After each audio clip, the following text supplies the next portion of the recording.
Tips and tops channel को subscribe करना बिल्कुल फ्री है। सब्सक्राइब करें और इस बेल आइकन को दबाएं हमारे नए वीडियोस सबसे पहले देखने के लिए।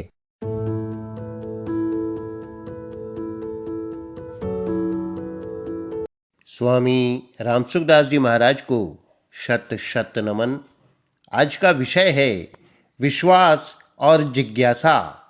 महाराज जी के शब्दों में, मनुष्य अपनी तरफ नहीं देखता कि मेरा जन्म क्यों हुआ है, मेरे को क्या करना चाहिए और मैं क्या कर रहा हूँ।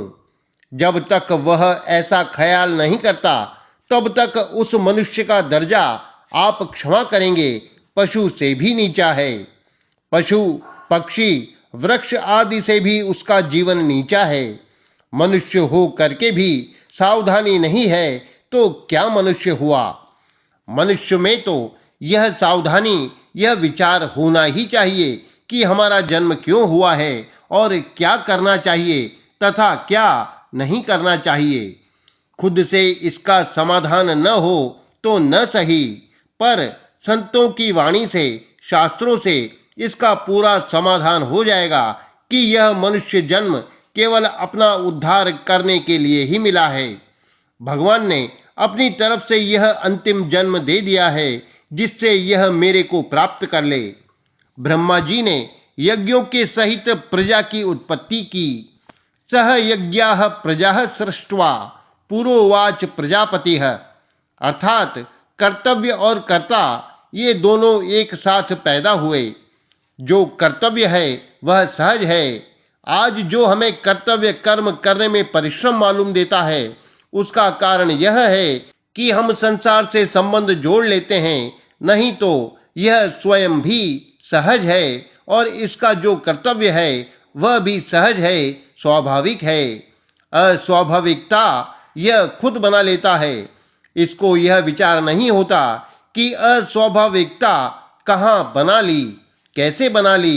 अगर विचार करे तो यह निहाल हो जाए।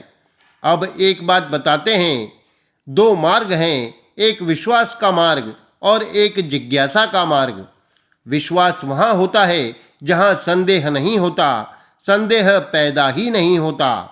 जो संदेह युक्त विश्वास होता है वह विश्वास रूप से प्रकट नहीं होता, परंतु जिज्ञासा वहाँ होती है जहाँ संदेह होता है। भक्ति मार्ग में विश्वास, निःसंदिग्धता मुख्य है और ज्ञान मार्ग में जिज्ञासा, संदेह मुख्य है। विश्वास और जिज्ञासा इन दोनों को मिलाने से साधक का जीवन शुद्ध नहीं रहता, अशुद्ध हो जाता है। विश्वास किसमें होता है कि जिसमें हम इंद्रियों से, अंतःकरण से कुछ नहीं जानते, उनमें विश्वास होता है अथवा विश्वास नहीं होता। जैसे भगवान हैं यह विश्वास होता है अथवा विश्वास नहीं होता, ये दो ही बातें होती है। भगवान हैं कि नहीं यह बात वास्तव में विश्वासी की नहीं है, जिज्ञासु की है कि नहीं यह संदेह जीवात्मा पर होता है अथवा संसार पर होता है। कारण कि मैं हूँ इसमें तो संदेह नहीं है, पर मैं क्या हूँ इसमें संदेह होता है। अतः संदेह सहित जो सत्ता है उसमें जिज्ञासा पैदा होती है। स्वयं का और संसार का ज्ञान जिज्ञासा से होता है। परमात्मा को मानना अथवा न मानना, इसमें आप बिल्कुल स्वतंत्र हैं। कारण कि परमात्मा के विषय में हम कुछ नहीं जानते और जिस विषय में कुछ नहीं जानते उसमें केवल विश्वास चलता है। जिसमें विश्वास होता है उसमें संदेह नहीं रहता। इतनी विचित्र बात है यह। जैसे स्त्री पुत्र आदि को अपना मान लेने से फिर उसमें यह संदेह नहीं रहता कि यह स्त्री मेरी है कि नहीं, बेटा मेरा है कि नहीं। यह लौकिक मान्यता टिकती नहीं, क्योंकि यह मान्यता जिसकी है वह नाशवान है, परंतु परमात्मा अविनाशी है। अतः उनकी मान्यता टिक सकती है, दृढ़ हो जाती है तो उसकी प्राप्ति हो जाती है। हमने संतों से यह बात सुनी है कि जो भगवान को मान लेता है उसको अपना स्वरूप जना देने की जिम्मेवारी भगवान पर आ जाती है। कितनी विलक्षण बात है यह।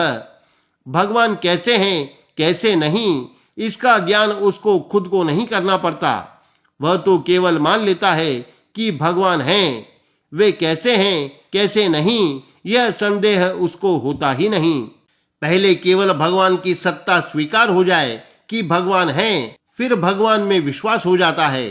संसार का विश्वास टिकता नहीं, क्योंकि हमें इस बात का ज्ञान है कि वस्तु व्यक्ति आदि पहले नहीं थे, पीछे नहीं रहेंगे और अब भी निरंतर नाश की तरफ जा रहे हैं।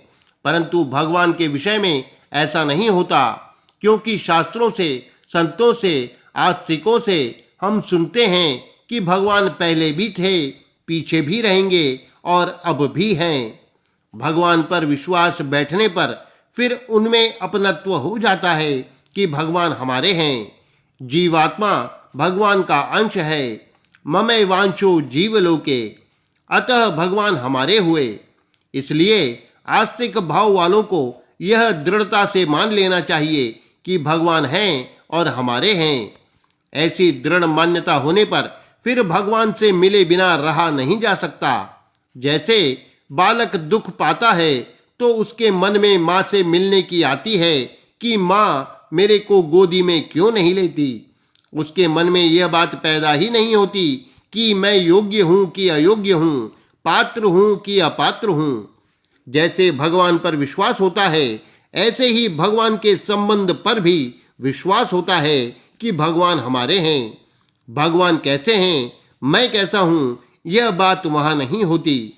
भगवान मेरे हैं, अतः मेरे को अवश्य मिलेंगे, ऐसा दृढ़ विश्वास कर ले। यह मेरापन बड़े बड़े साधनों से ऊंचा है। त्याग, तपस्या, व्रत, उपवास, तितिक्षा आदि जितने भी साधन हैं, उन सबसे ऊंचा साधन है भगवान में अपनापन। अपनेपन में कोई विकल्प नहीं होता। करने वाले तो करने के अनुसार फल को प्राप्त करेंगे, पर भगवान को अपना मानने वाले मुफ्त में पूर्ण भगवान को प्राप्त करेंगे। करने वाले जितना जितना करेंगे उनको उतना उतना ही फल मिलेगा, परंतु भगवान में अपनापन होने से भगवान पर पूर्ण अधिकार मिलेगा। जैसे बालक माँ पर अपना पूरा अधिकार मानता है कि माँ मेरी है, मैं माँ से चाहे जो काम करा लूँगा, उससे चाहे जो चीज़ ले लूँगा। बालक के पास बल क्या है? रो देना, यही बल है। निर्बल से निर्बल आदमी के पास रोना ही बल है। रोने में क्या जोर लगाना पड़े। बच्चा रोने लग जाए तो माँ को उसका कहना मानना पड़ता है। बच्चा रोने लग जाए तो माँ को उसका कहना मानना पड़ता है। इसी तरह रोने लग जाए कि भगवान मेरे हैं तो फिर दर्शन क्यों नहीं देते, मेरे से मिलते क्यों नहीं। भीतर में ऐसी जलन पैदा हो जाए, ऐसी उत्कंठा हो जाए कि भगवान मिलते क्यों नहीं। इस जलन में, उत्कंठा में इतनी शक्ति है कि अनंत जन्मों के पाप नष्ट हो जाते हैं। कोई भी दोष नहीं रहता, निर्दोषता हो जाती है। जो भगवान के लिए व्याकुल हो जाता है उसकी निर्दोषता स्वतः हो जाती है। व्याकुलता की अग्नि में पाप ताप जितने जल्दी नष्ट होते हैं उतने जल्दी जिज्ञासा में नहीं होते। जिज्ञासा बढ़ते बढ़ते जब वह जिज्ञासु रूप से हो जाती है, अर्थात जिज्ञासु नहीं रहता, केवल जिज्ञासा रह जाती है, तब उसकी सर्वथा निर्दोषता हो जाती है और वह तत्व को प्राप्त हो जाता है। जब तक मैं जिज्ञासु हूँ यह मैंपन रहता है, तब तक जिज्ञास तत्व प्रकट नहीं होता। जब यह मैंपन नहीं रहता तब जिज्ञास तत्व प्रकट हो जाता है।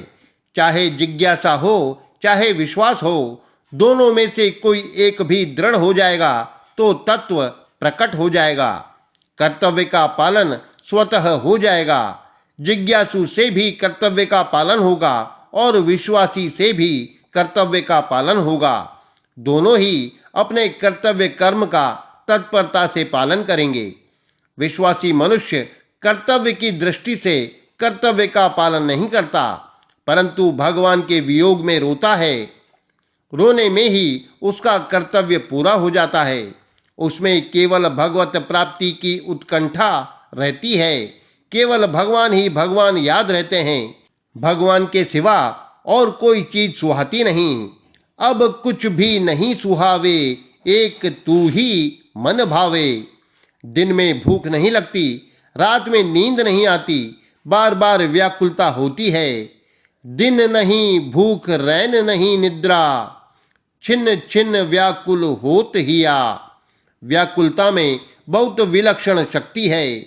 यह जो भजन स्मरण करना है, त्याग तपस्या करना है, तीर्थ उपवास आदि करना है, ये सभी अच्छे हैं, परंतु ये धीरे धीरे पापों का नाश करते हैं और व्याकुलता होने पर आग लग जाती है, जिसमें सब पाप भस्म हो जाते हैं।